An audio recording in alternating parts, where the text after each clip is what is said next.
She lay motionless in an abandoned garden, her body barely rising with each breath. At first glance, it was hard to tell if she was still holding on or already letting go. Margareth was found alone, hidden among overgrown plants, as if the world had slowly forgotten her. She was a 3-year-old dog, but her body looked much older, thin to the bone, her skin raw and damaged, all 4 legs marked with wounds from long neglect.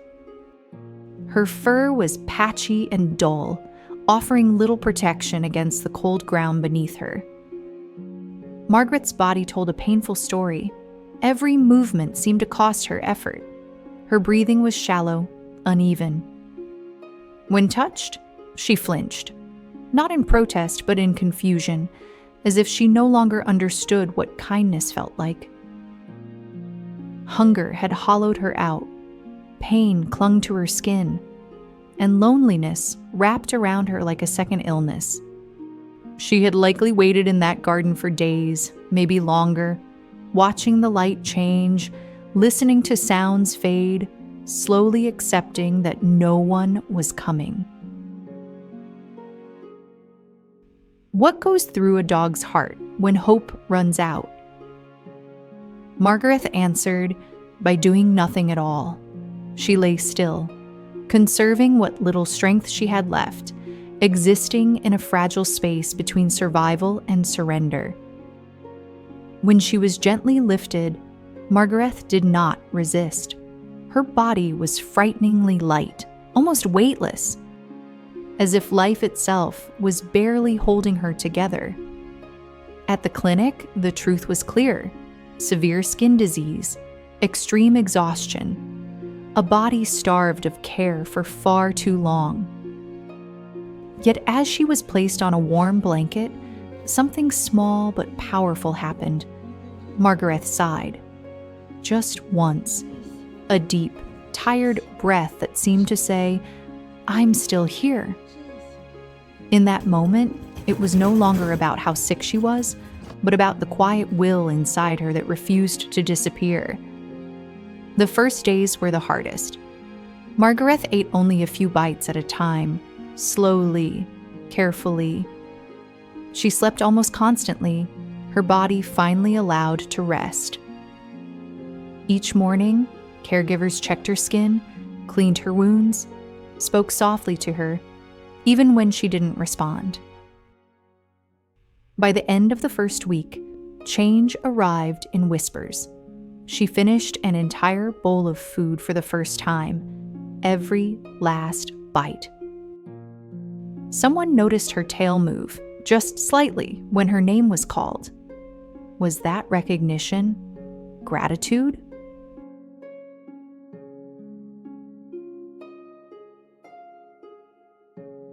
Weeks passed, and Margareth's body began to answer the care it received. Her wounds started to close. The redness in her skin faded. Soft new fur appeared where there had only been pain before. With each passing day, she stood a little longer, walked a little steadier. Emotionally, the transformation was just as gentle. She began to look for familiar faces. She leaned into hands during the treatment instead of shrinking away. At night, she slept peacefully, stretched out instead of curled tight in self-protection. By the second month, Margaret surprised everyone. She greeted mornings with quiet excitement. She waited patiently for meals. She explored her safe space with calm curiosity. The dog who once lay still in a forgotten garden now followed footsteps, trusting they would lead to something good. Today, Margareth is healthy and strong. Her body has filled out, her skin healed, her coat shining once again. She moves with ease, rests without fear, and looks at people with gentle, steady eyes. From a dog who seemed ready to give up, Margareth has become a living reminder that care can rewrite even the quietest stories. Sometimes survival doesn't roar. It whispers and waits for someone to listen.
If Margareth's journey touched you, please comment, share, and subscribe to support animal rescue stories like hers. Because no life is too weak to deserve a second chance.